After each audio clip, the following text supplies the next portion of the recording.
राष्ट्रियताको पहरेदारी, जनाधिकारको पक्षमा खबरदारी। यो हो न्यूज नेपाल टेलिभिजन। नमस्कार, म विनोद पौडेल। सुरुमा हेडलाइन्स न्यूज।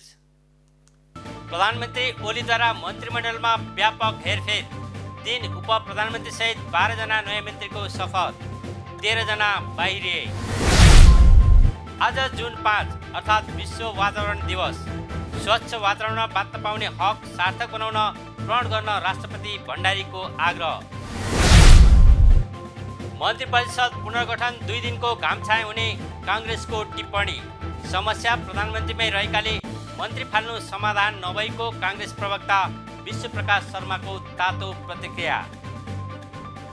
नाकाबन्दीका कट्टर समर्थक र विरोधीको सालनाल जोडिनु आश्चर्यको विषय भएको पूर्व प्रधानमन्त्री बाबुराम भट्टराईको टिप्पणी।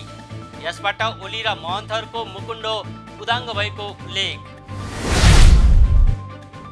अमेरिकाद्वारा लगानी विस्तारमा प्रतिबन्ध लगाइएका चिनिया फर्महरूको सूची विस्तार। 31 कम्पनीहरूको प्रतिबन्धलाई बढाएर 59 पुर्याइयो। र अन्तर्राष्ट्रिय मैत्रीपूर्ण खेलमा स्पेन र पोर्चुगल बराबरीमा। अन्य खेलमा स्लोभेनियाद्वारा जिब्राल्टारलाई 6-0 गोल अन्तरले पराजित।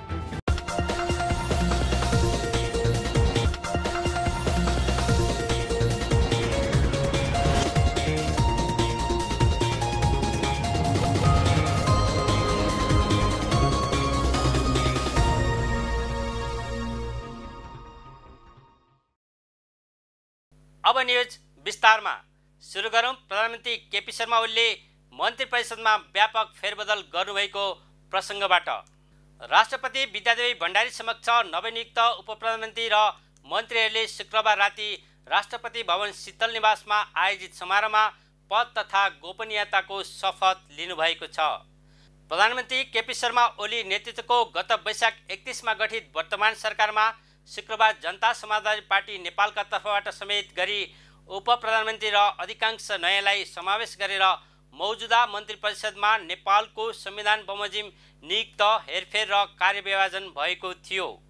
नवनियुक्त उप प्रधानमन्त्री त्रयमा अर्थ मन्त्रालय सहित विष्णुप्रसाद पौडेल, परराष्ट्र सहित रघुवीर महासेठ र शहरी विकास सहित राजेन्द्र महतो हुनुहुन्छ।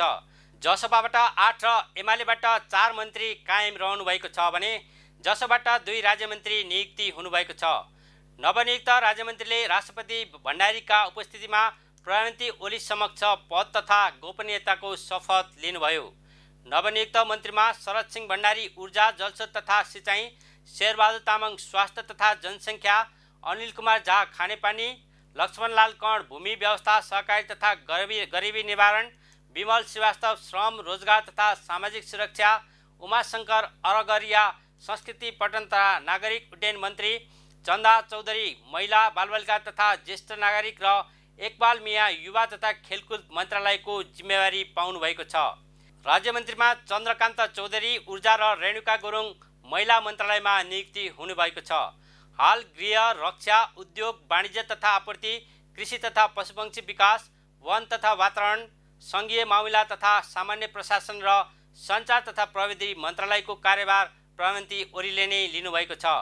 एमालेबाट यसअघि पनि मन्त्री भएका मध्ये अर्थमन्त्री पौडेल, शिक्षा विज्ञान तथा प्रविधि मन्त्री कृष्णगोपाल श्रेष्ठ, भौतिक पूर्वाधार तथा यातायात मन्त्री वसन्त कुमार नेङमाङ, कानुन न्याय तथा संसदीय मामिला मन्त्री लीलानाथ श्रेष्ठ कायम रहनुभएको छ। यसैबीच नवनियुक्त उपप्रधानमन्त्री एवं मन्त्री पौडेलले पद बहाली गर्नुभयो। त्यस्तै उपप्रधानमन्त्री एवं परराष्ट्र मन्त्री महासेठले परराष्ट्र मन्त्रालयमा पद बहाली गर्नुभएको छ। उहाँलाई परराष्ट्र सचिव भरतराज पौड्याल र अन्य कर्मचारीले मन्त्रालयमा स्वागत गर्नुभएको थियो। प्रधानमन्त्री केपी शर्मा ओलीले शुक्रबार मन्त्री परिषद पुनर्गठन गर्नुभएको छ। जनता समाजवादी पार्टीलाई भित्राएर मन्त्री परिषद पुनर्गठनसँगै मन्त्री परिषदबाट 13 जना बाहिरिएका छन्। उप प्रधानमन्त्री ईश्वर पोखरेल सहित 9 मन्त्री र 3 राज्यमन्त्री बाहिरिएका हुन्। त्यस्तै परराष्ट्र मन्त्री प्रदीप कुमार ग्यावाली, स्वास्थ्य तथा जनसङ्ख्या मन्त्री हृदय त्रिपाठी, संस्कृति पर्यटन तथा नागरिक उड्डयन मन्त्री भानुभक्त ढकाल, कृषि तथा पशुपक्षी विकास मन्त्री पद्मा कुमारी अर्याल, भूमि व्यवस्था सहकारी तथा गरिबी निवारण मन्त्री शिवमाया तुम्बाम्फे र सञ्चार मन्त्री पार्वत गुरुङ पनि नवगठित मन्त्री परिषदबाट बाहिरिनु भएको छ। त्यस्तै वन तथा वातावरण मन्त्री प्रेमबहादुर आले, महिला बालविकास तथा ज्येष्ठ नागरिक मन्त्री जुली कुमारी महतो र सङ्घीय मामिला तथा सामान्य प्रशासन मन्त्री गणेश ठङ्गुना पनि बिदा हुनुभएको छ। त्यस्तै मन्त्री परिषदबाट शहरी विकास राज्यमन्त्री रामवीर मानन्दर, उद्योग राज्यमन्त्री विमला विक र स्वास्थ्य राज्यमन्त्री नवराज राउत बिदा हुनुभएको छ। राष्ट्रपति विद्यादेवी भण्डारीले विश्व वातावरण दिवसको आजको दिन नेपालको संविधानले प्रदत्त गरेको स्वच्छ वातावरण बाँच्न पाउने हकलाई सार्थक बनाउनका लागि प्रण गर्ने दिनका रूपमा लिनुपर्ने बताउनु भएको छ। आजको दिनलाई सबैले आफू वरिपरि रहेको वातावरण सुधार गर्ने तथा वायु, जल एवं भूमि प्रदूषणबाट परिरहेको असर कम गर्न नेपालले विभिन्न अन्तर्राष्ट्रिय मञ्चमा राखेको विषय र गरेका प्रतिबद्धता कार्यान्वयन गर्नका लागि आजको दिनले थप उत्प्रेरणा दिने विश्वास पनि उहाँले व्यक्त गर्नुभएको छ। मानिसले गरेका प्राकृतिक स्रोतको अधिक दोहनका कारण वरिपरिको पारिस्थितिकीय प्रणालीमा नै असन्तुलन उत्पन्न भएकाले त्यसलाई पुनर्स्थापना गर्न प्रकृतिमुखी जीवनशैली अपनाउँदै वातावरण सुधारका गतिविधि प्रवर्धन गर्न राष्ट्रपतिले सबैमा आह्वान गर्नुभएको छ। प्रचुर जैविक विविधतासहित प्राकृतिक सम्पदाले सम्पन्न नेपालमा पूर्वाधारको विकास गर्दा दिगो विकासका अवधारणालाई आत्मसात गर्दै अगाडि बढ्न सके समृद्ध नेपाल, सुखी नेपालीको राष्ट्रिय लक्ष्य हासिल गर्नमा सहयोग पुग्ने विश्वास राष्ट्रपतिले व्यक्त गर्नुभएको छ। दिवस मनाउने सन्दर्भमा गरिने सामुदायिक सरसफाई, वृक्षारोपण लगायतका सृजनात्मक क्रियाकलापमा जनस्वास्थ्यको मापदण्डप्रति सजग र सुरक्षित भई सहभागी हुन राष्ट्रपतिले सबैलाई आह्वान गर्नुभएको हो। वातावरण संरक्षण तथा सम्वर्धनको गहन अभियान पूरा गर्ने काममा संलग्न वन तथा वातावरण मन्त्रालय, अन्य पूर्वाधार विकास गर्ने मन्त्रालय, प्रदेश तथा स्थानीय निकाय, स्थानीय समुदाय, विकास साझेदार एवं सबैलाई धन्यवाद दिँदै राष्ट्रपति भण्डारीले वातावरण संरक्षणको साझा लक्ष्यमा अघि बढ्न सबैलाई प्रेरणा मिलोस् भन्ने शुभकामना दिनुभएको छ। संयुक्त राष्ट्रसङ्घले आह्वान गरे बमोजिम प्रत्येक वर्ष जुन 5 लाई विश्व वातावरण दिवसका रूपमा सन् 1974 देखि मनाउन थालिएको हो। यस वर्ष पारिस्थितिकीय प्रणाली पुनर्स्थापनाका विषयमा केन्द्रित हुँदै नयाँ सोच र सृजनाका साथ प्राकृतिक प्रणालीको पुनर्स्थापनाका लागि विश्व वातावरण दिवस मनाउन लागि छ। राजनीतिक स्थिरताका लागि झन्डै 2/3 बहुमत दिएर पठाएको तर जनताको अभिमतलाई कुल्चाउँदै प्रधानमन्त्री केपी ओलीको सरकारले 3 वर्षमा 18 पटक मन्त्री परिषद हेरफेर गरेको छ। यसरी मुलुक गलत नजिरको जन्जिरमा फस्दै गएको छ। एक रिपोर्ट। मुलुकको राजनीतिमा एकपछि अर्का गलत नजिरहरू थपिँदै गएका छन्। आफैले घोषणा गरेको मध्यावधि आम निर्वाचनको मिति आउन 5 महिना र केही दिन मात्र बाँकी छँदा प्रधानमन्त्री खड्गप्रसाद ओलीले शुक्रबार मन्त्री परिषदमा व्यापक हेरफेर गर्नुभएको छ। यही जेठ 8 गते प्रतिनिधि सभा विघटन र मध्यावधि आम निर्वाचनको घोषणा भएपछि प्रधानमन्त्री ओली आफै काम चलाउ प्रधानमन्त्रीमा परिणत हुनुभएको छ। काम चलाउ सरकारले अत्यावश्यकीय बाहेक मुलुकलाई दीर्घकालीन प्रभाव पार्ने निर्णय गर्न मिल्दैन। चुनाव घोषणा भइसकेपछि मन्त्री परिषदको हेरफेर गर्नु लोकतन्त्रको ठुलो विकृति मानिन्छ। चुनावी मन्त्री परिषदको आकार सकेसम्म सानो बनाउनु लोकतन्त्रको नैतिक मान्यता हो। 2074 फागुन 3 गते ओलीले नयाँ संविधान अन्तर्गतको पहिलो जननिर्वाचित प्रधानमन्त्रीका रूपमा शपथ ग्रहण गर्दै गर्दा मुलुकमा ठुलो उत्साह आएको थियो। मुलुकको इतिहासमै संविधान सभाद्वारा निर्मित संविधान अन्तर्गतको पहिलो जननिर्वाचित प्रधानमन्त्री बन्न पाउनु भनेको ओलीका लागि ऐतिहासिक अवसर थियो। नयाँ शासन व्यवस्था अन्तर्गतको पहिलो प्रधानमन्त्रीले चालेका हरेक कदमहरू मुलुकका लागि नजिरको रूपमा रहन्छन्। त्यसपछिका प्रधानमन्त्रीहरूले तिनै नजिरहरूलाई निरन्तरता दिने प्रचलन रहन्छ।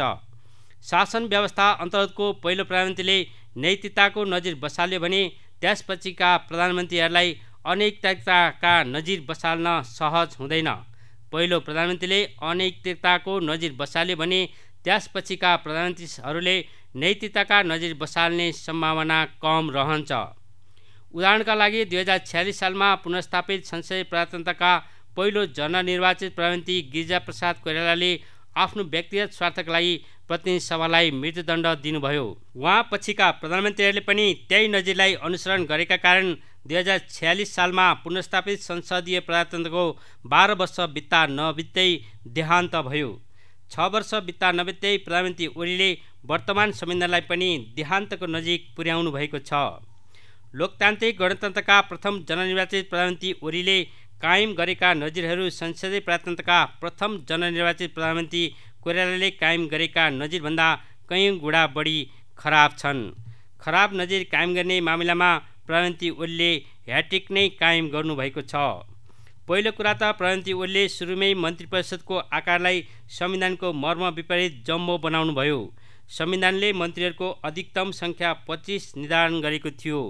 अत्यावश्यकीय अवस्थामा मात्रै अधिकतम सीमा प्रयोग हुन्छ, तर एकल पार्टीको करिब 2/3 बहुमत रहेको अवस्थामा समेत प्रधानमन्त्री ओलीले अधिकतम सीमा प्रयोग गर्नुभयो। पटक पटक सरकार परिवर्तन र मन्त्री परिषदको हेरफेरका कारण वाक्क दिक्क भएका जनताले स्थिर सरकारको अपेक्षा गर्दै वाम गठबन्धनहरूलाई करिब 2/3 बहुमत दिएर चुनाव जिताएका हुन्। तर प्रधानमन्त्री ओली आफै 3.5 वर्षको युवा अवधिमा 3 पटक प्रधानमन्त्री नियुक्ति हुनुभयो। यो अवधिमा उहाँले 18 पटक मन्त्री परिषद हेरफेर गर्नुभयो। 2014 फागुन 3 गते प्रधानमन्त्रीमा नियुक्ति भएपछि ओलीले फागुन 14 र चैत 2 गते मन्त्री परिषद हेरफेर गर्नुभयो। 2075 जेठ 18, साउन 18 र फागुन 16 गते मन्त्री परिषद हेरफेर गर्नुभयो। 2076 सालमा साउन 15, मङ्सिर 4, फागुन 5, फागुन 8 र फागुन 21 गते मन्त्री परिषद हेरफेर गर्नुभयो। त्यसैगरी 2017 सालमा असोज 28, पुस 10 र चैत 27 गते मन्त्री परिषद हेरफेर गर्नुभयो। 2078 सालमा वैशाख 5, वैशाख 30, वैशाख 31, जेठ 7 र जेठ 21 गते मन्त्री परिषद हेरफेर गर्नुभयो। स्थिर सरकारको नारा दिनुभएका प्रधानमन्त्री ओलीले आफू बाहेक एकजना मन्त्रीलाई पनि यो पुरै अवधिसम्म काम गर्ने अवसर प्रदान गर्नु भएन। एकपटक हराएको मन्त्रीलाई केही समयपछि पुनः मन्त्री बनाउने नजिर कायम गर्नुभयो। एकपटक हटाएको मन्त्रीलाई केही समयपछि पुनः मन्त्री बनाउने नजिर कायम गर्नुभयो। प्रधानमन्त्री ओलीले 3.5 वर्षको यो अवधिमा 5 पटक त स्वास्थ्य मन्त्री नै परिवर्तन गर्नुभयो। यो अवधिमा पद्मकुमारी अर्याल, उपेन्द्र यादव, भानुभक्त ढकाल, हृदय त्रिपाठी स्वास्थ्य मन्त्री भइसके। शुक्रबार शेरबहादुर तामाङ स्वास्थ्य मन्त्री नियुक्ति हुनुभएको छ। बिरामीको औषधि उपचार गर्न मुलुकको षड्यन्त्रले नजानेको भन्दै हात उठाउने अवस्थामा स्वास्थ्य मन्त्रालय पुग्नुमा एक मात्र कारक प्रधानमन्त्री ओली नै हुनुहुन्छ। प्रधानमन्त्री ओलीले यो अवधिमा कानुन मन्त्रालयको जिम्मेवारी 7 जनालाई दिनुभएको छ। अहिलेसम्म पनि नयाँ संविधान अनुसारका कानुनहरू बन्न नसक्नु, संशोधन हुन नसक्नुको कारक पनि प्रधानमन्त्री ओली नै बन्नुभएको छ। अध्यादेश ल्याएर शासन गर्न पल्केको व्यक्ति कानुन निर्माणको विधिसँग तर्सनु राजनीतिक शास्त्रको नियम नै हो। अध्यादेश ल्याएर शासन गर्न पल्केको व्यक्ति कानुन निर्माणको विधिसँग तर्सनु राजनीतिक शास्त्रको नियम नै हो। आपतकालीन परिस्थितिमा बाहेक सांसद नरहेका व्यक्तिलाई मन्त्री नियुक्ति गर्ने संविधानको मर्म होइन, तर सांसद नरहेका व्यक्तिलाई मन्त्री नियुक्ति गर्ने विकृतिमा प्रधानमन्त्री ओलीले ह्याट्रिक गर्नुभयो। उहाँले संविधान मिचेर गैर सांसदलाई पटक पटक मन्त्री बनाएपछि सर्वोच्च अदालतले समेत आपत्ति जनाएको थियो। सर्वोच्च अदालतले आपत्ति जनाएपछि गैर सांसदहरूलाई मन्त्री बनाउने विकृतिलाई प्रधानमन्त्री ओलीले रोक्ने अपेक्षा गरिएको थियो।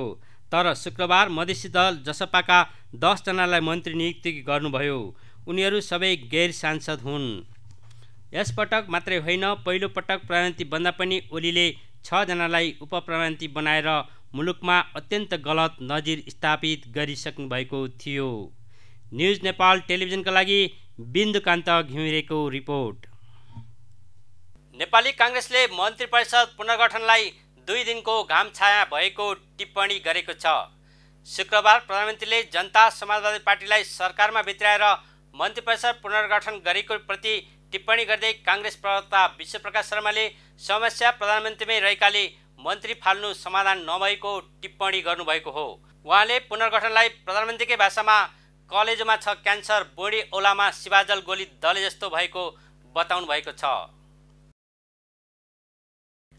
पूर्व प्रधानमन्त्री एवं जनता समाजवादी पार्टीको सङ्घीय परिषदका अध्यक्ष डाक्टर बाबुराम भट्टराईले जनता समाजवादी पार्टी सरकारमा सहभागी भएको भन्दै नाकाबन्दीको कट्टर समर्थक र विरोधीको सालनाल जोडिएको प्रति आश्चर्य प्रकट गर्नुभएको छ। शुक्रबार जसपा सरकारमा सहभागी भएपछि सामाजिक सञ्जाल मार्फत भट्टराईले यस्तो टिप्पणी गर्नुभएको हो। उहाँले संविधान जारी हुँदा दीपावली गर्ने र ब्ल्याकआउट गर्नेको घाँटी कसरी जोडियो भन्दै प्रश्न गर्नुभएको छ। अन्धराष्ट्रवादको नारा दिएर पहाडी मतदाता ठग्ने र क्षेत्रीयतावादको कुरा गरेर मधेसी मतदाता ठग्ने एकै ठाम हुनु आश्चर्यको विषय भएको बताउनु भएको छ। जसपाको महन्त ठाकुर पक्ष शुक्रबार सरकारमा सहभागी भएको छ। उपप्रधानमन्त्री सहित शहरी विकास मन्त्री राजेन्द्र महतोको नेतृत्वमा जसपा सरकारमा सहभागी भएको हो। अब पालो इन्टरनेसनल न्युजको।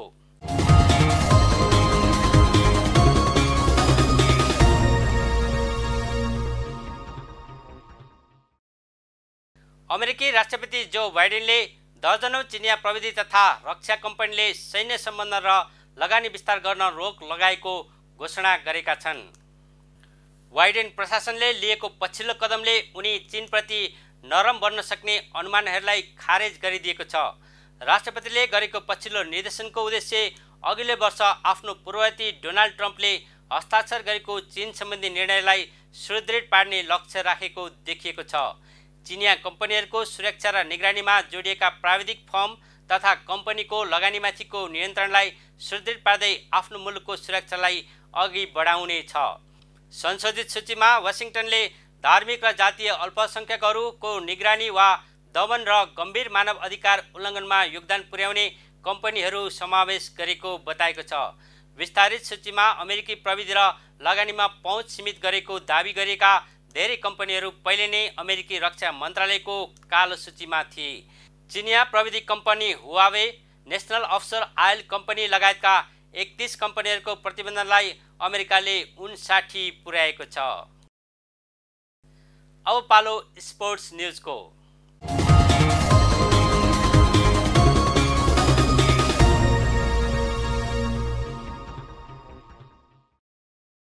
अन्तर्राष्ट्रिय मैत्रीपूर्ण खेलमा स्पेन र पोर्चुगल बराबरीमा रोकिएका छन्। युरोकप फुटबलको तयारी स्वरूप भएको खेलमा दुवै टोलीले कुनै पनि गोल गर्न सकेनन्। पोर्चुगलका क्रिस्टियानो रोनाल्डोले पनि गोल गर्न सकेनन्। गैराती भएका अन्य खेलमा स्लोभेनियाले जिब्राल्टरलाई 6-0 गोल अन्तरले पराजित गर्यो भने नर्थ मेसेडोनियाले काजाकस्तानलाई र इटालीले चेक गणतन्त्रलाई समान 4-0 गोल अन्तरले हराएका छन्। यस्तै लात्भियाले लिथुवानियालाई 3-1 गोल अन्तरले पराजित गरेको छ। यस्तै कोसोभोले माल्टालाई 2-1 गोल अन्तरले हराउँदा हङ्गेरीले साइप्रस, क्यामरुनले नाइजेरिया, आइसल्यान्डले फारोए आइल्यान्ड र इस्टोनियाले फिनल्यान्डलाई समान 1-0 ले पराजित गरेका छन्। हामी न्युज बुलेटिनको अन्त्यमा आइपुगेका छौँ। जाँदा जाँदै हेडलाइन्स न्युज पुनः एकपटक। प्रधानमन्त्री ओलीद्वारा मन्त्रीमण्डलमा व्यापक हेरफेर, 3 उप प्रधानमन्त्री सहित 12 जना नयाँ मन्त्रीको शपथ, 13 जना बाहिरिए। आज जुन 5 अर्थात् विश्व वातावरण दिवस। स्वच्छ वातावरणमा बाँच्न पाउने हक सार्थक बनाउन प्रण गर्न राष्ट्रपति भण्डारीको आग्रह। मन्त्री परिषद पुनर्गठन 2 दिनको घामछाया हुने काङ्ग्रेसको टिप्पणी। समस्या प्रधानमन्त्रीमै रहेकाले मन्त्री फाल्नु समाधान नभएको काङ्ग्रेस प्रवक्ता विश्वप्रकाश शर्माको तातो प्रतिक्रिया। नाकाबन्दीका कट्टर समर्थक र विरोधीको सालनाल जोडिनु आश्चर्यको विषय भएको पूर्व प्रधानमन्त्री बाबुराम भट्टराईको टिप्पणी। यसबाट ओली र महन्तहरूको मुकुण्डो उदाङ्ग भएको उल्लेख। अमेरिकाद्वारा लगानी विस्तारमा प्रतिबन्ध लगाइएका चिनिया फर्महरूको सूची विस्तार। 31 कम्पनीहरूको प्रतिबन्धलाई बढाएर 59 पुर्याइयो। र अन्तर्राष्ट्रिय मैत्रीपूर्ण खेलमा स्पेन र पोर्चुगल बराबरीमा। अन्य खेलमा स्लोभेनियाद्वारा जिब्राल्टरलाई 6-0 गोल अन्तरले पराजित।